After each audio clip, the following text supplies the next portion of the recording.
चुनाव को लेकर अमेरिका ने भी मोहम्मद यूनुस को टाइट किया है। दक्षिण और मध्य एशिया के लिए अमेरिकी विशेष दूत सर्जियो गोर ने मोहम्मद यूनुस से बात की है। यूनुस ने अमेरिका को भरोसा दिया है कि चुनाव टाइम पर होंगे। उधर कई अमेरिकी सांसदों ने चिट्ठी लिखकर मोहम्मद यूनुस पर सवाल उठा दिए हैं।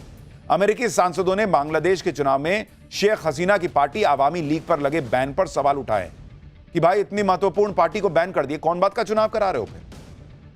यानी यूनुस एक्सपोज होता जा रहा है। जो लोग कह रहे हैं ना कि यहां हिंदुओं ने प्रदर्शन कर दिया, क्या ही हो गया बॉस? वो प्रदर्शन दुनिया भर को संदेश जा रहा है, हेडलाइंस बन रही हैं, खबरें बन रही हैं। और जब दुनिया देख रही है कि कैसे हिंदू हिंदू के लिए खड़ा हो रहा है, आवाज उठ रही है, तो वो आवाज यूनुस के कान तक पहुंचाई जाती है कि क्या कर रहे हो भाई, ये क्या तमाशा कर रखा है। हर तरफ से गिरने के बाद मोहम्मद यूनुस अब बैकफुट पर है। मोहम्मद यूनुस अब भारत से अच्छे संबंधों की बात करने लगा है। यूनुस की अंतरिम सरकार अब दीपू दास के परिवार की देखरेख का जिम्मा उठाने की बात कर रही है। यूनुस प्रशासन की तरफ से कहा गया है कि अब सरकार दीपू दास के परिवार की पूरी जिम्मेदारी उठाएगी, जिसमें आर्थिक मदद भी शामिल है। मंगलवार को बांग्लादेश के शिक्षा सलाहकार सीआर अबरार ने दीपू दास के परिवार से मुलाकात की और इस हत्या पर दुख जताया। लेकिन मोहम्मद यूनुस की सरकार के ये आंसू फर्जी है, क्योंकि अभी तक दीपू दास की बेरहमी से हत्या के मामले में सिर्फ 12 लोग पकड़े गए। और तुमको अब समझ में आ रहा है कि दीपू दास की हत्या हो गई तो जो है हम तुम्हारा देखरेख करेंगे। इतने दिन में तुमको नहीं समझ में आ रहा था?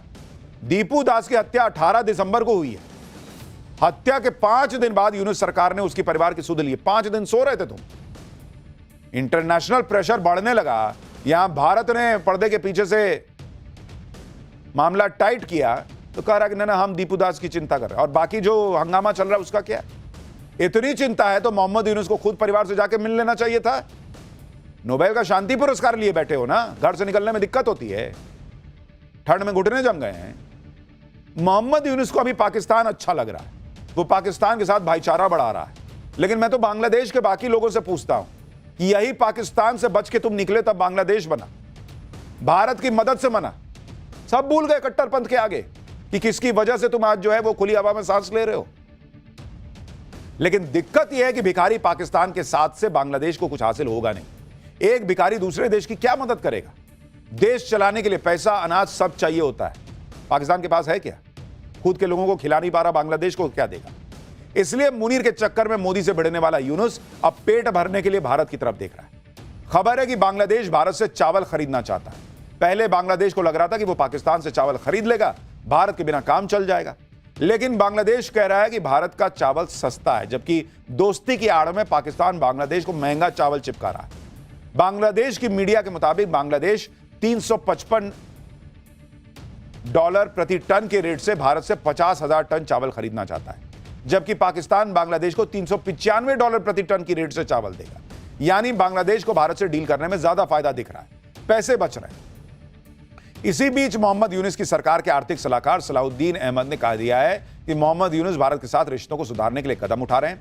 यह खबर ऐसे वक्त में आई है जब रूस ने 2 दिन पहले ही बांग्लादेश को हड़काया था कि भारत के साथ रिश्ते सुधार लो। अब बांग्लादेश की सरकार यह तर्क दे रही है कि ट्रेड पॉलिसी राजनीति के मुताबिक नहीं चलती। अगर भारत से चावल खरीदना सस्ता पड़ेगा तो भारत से खरीदेंगे। बांग्लादेश के आर्थिक सलाहकार अब कह रहे हैं कि उन्हें भारत के साथ कोई कड़वाहट नहीं चाहिए, और अगर कोई बाहरी ताकत दिक्कत क्रिएट कर रही है तो ये दोनों देशों के भले में नहीं है।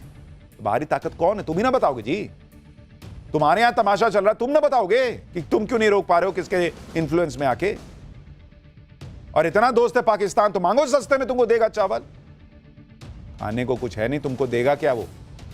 बांग्लादेश अभी सस्ते चावल का बहाना बनाकर भारत से चावल खरीदने की बात कर रहा है, क्योंकि खुल के तो कह नहीं पाएगा कि भारत के बिना बांग्लादेश का काम नहीं चलेगा। लेकिन सच यह है कि ऐसी बहुत सारी चीजें हैं जिससे लेकर बांग्लादेश भारत पर निर्भर है। भारत बांग्लादेश का दूसरा सबसे बड़ा इंपोर्टर देश है, यानी बांग्लादेश भारतीय सामान पर बहुत ज्यादा निर्भर है। बांग्लादेश भारत से सालाना 1,10,000 करोड़ रुपए से ज्यादा का सामान इंपोर्ट करता है। पिछले 8 साल में भारत ने बांग्लादेश को रोड, रेलवे, पोर्ट बनाने के लिए 71,000 करोड़ रुपए से ज्यादा की रकम डेवलपमेंट असिस्टेंस के रूप में दी है। जबकि शेख हसीना के तख्ता पलट और भारत से संबंधों के खराब होने की वजह से बांग्लादेश को कुछ ही महीने में करीब 2 लाख करोड़ रुपए का नुकसान हुआ है। बांग्लादेश की इकोनॉमी की रीढ़ की हड्डी टेक्सटाइल इंडस्ट्री है, और बांग्लादेश अपने कुल कॉटन इंपोर्ट का करीब 35% हिस्सा भारत से लेता है। बांग्लादेश का चीनी का 33% हिस्सा भारत से आता है। प्याज और आलू का सबसे बड़ा एक्सपोर्टर भारत है। बांग्लादेश का 91% पानी भारत से आता है। 30% फार्मास्यूटिकल इंग्रेडिएंट भारत देता है, 15% बिजली भारत देता है। यानी खाने पीने के मामले में बांग्लादेश भारत पे बहुत हद तक निर्भर है। अब भारत से बढ़कर बांग्लादेश ने बड़ी गलती की है, क्योंकि भिखारी पाकिस्तान जब अपना पेट नहीं भर पा रहा, अपना पेट भरने के लिए अपने संस्थान बेच रहा है, तब आईएमएफ से लोन मिलेगा। वो तुमको क्या देगा यार? लेकिन कट्टरपंथ ऐसी चीज है बॉस, एकदम से रॉकेट की तरह सनक जो है वो दिमाग तक पहुंचती है और ये मोहम्मद यूनुस ये सब करने लगता है। लेकिन अब इसको समझ में आया कि अमेरिका वाले रगड़ रहे हैं, पुतिन उधर से हड़का रहे हैं, सब भारत के साथ खड़े हो रहे हैं। कहीं ऐसा ना हो कि कट्टरपंथियों की कठपुतली बनते बनते मामला ही निपट जाए। दीपू दास की हत्या पर भारत में भड़के हिंदू अब मांग कर रहे हैं कि भारत बांग्लादेश का हुक्का पानी बंद कर दे, चावल ही मत दो इसको, बांग्लादेश लाइन पर आ जाए। बांग्लादेश के खिलाफ यह गुस्सा कम नहीं हो रहा। आज भी पश्चिम बंगाल में भारत बांग्लादेश बॉर्डर के पास भयंकर प्रदर्शन हुआ है। सुनिए वहां जो भीड़ पहुंची थी, हिंदुओं की भीड़ पहुंची थी, वो क्या कह रही है। पाकिस्तान को हम लोग सबक सिखा दिया, बांग्लादेश को सबक सिखाने का टाइम आ गया। ध्यान से सुन लीजिए आप। सनातन को बचाने के लिए जो भी करना पड़ेगा हम लोग वही करेंगे। सभी हिंदू, दुनिया का हिंदू जाग जाओ। हम ये कहेंगे कि यूनुस सरकार जो कर रहा है अभी, ये बहुत ही बुरा कर रहा है। हम लोग अगर चाहते हैं तो हमारा लोग जो बॉर्डर सिक्योरिटी है 10 मिनट के लिए हट जाए तो हम बांग्लादेश को 10 मिनट के अंदर खत्म कर देंगे। तो हिंदू सनातनी जागो। भारत के अंदर जो ये गुस्सा भड़क रहा है, उससे भी बांग्लादेश को यह समझ आ रहा है कि मामला बहुत बिगड़ गया है और हालात संभालना मुश्किल हो जाएगा। इसलिए मोहम्मद यूनुस की टोन कुछ नरम पड़ने लगी। इधर आज कांग्रेस के कार्यकर्ताओं ने जम्मू में बांग्लादेश के खिलाफ प्रदर्शन किया। दीपू दास की हत्या के खिलाफ कांग्रेस ने प्रोटेस्ट किया। खैर, बॉर्डर पे जो तैयारी है, बांग्लादेश का जो टोन नरम पड़ रहा है, देखिए मामला आगे कहां जाएगा। भाई मुनीर ऐसा पनौती है कि पहले से ही पाकिस्तान के लिए पनौती साबित हो रहा है। जिस दिन से मुनीर को पाकिस्तान में पावर मिली है, तब से पाकिस्तान के साथ क्या क्या नहीं हो गया, आप याद कीजिए।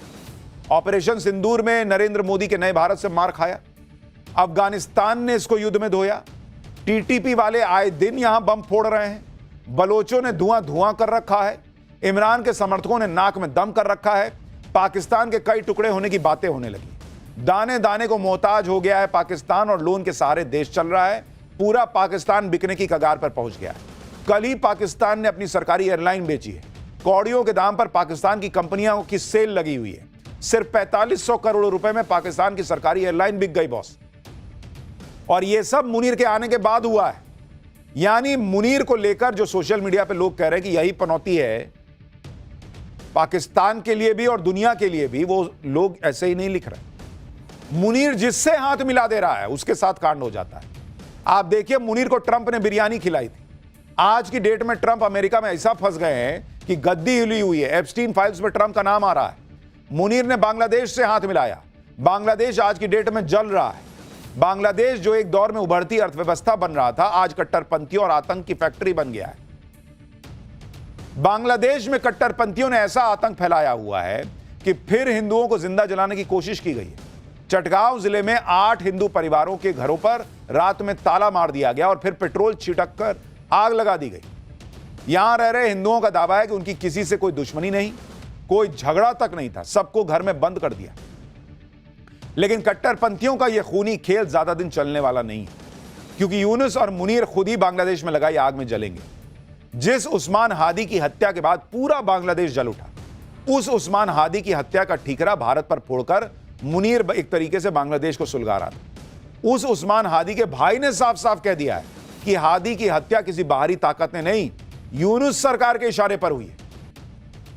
हादी के भाई उस्मान ने दावा किया है कि हादी बांग्लादेश में जल्द से जल्द चुनाव चाहता था। यूनुस सरकार में बैठे लोग इसके लिए तैयार नहीं थे। हादी ने उनके फरमान को ना कह दिया, इसलिए उसकी हत्या करवा दी गई। यह सब बांग्लादेश में चुनाव टालने की साजिश है, जो हम आपसे पाठशाला में पहले ही कह रहे थे। ये मुनीर चाहता है कि ये कट्टरपंथियों के हाथ में सरकार रहे और इसलिए वो जो है वो ये सब कर रहा है। इधर हादी के समर्थकों ने यूनुस की टेंशन बढ़ा दी है, उधर यूनुस पर अंतर्राष्ट्रीय दबाव बढ़ता जा रहा है।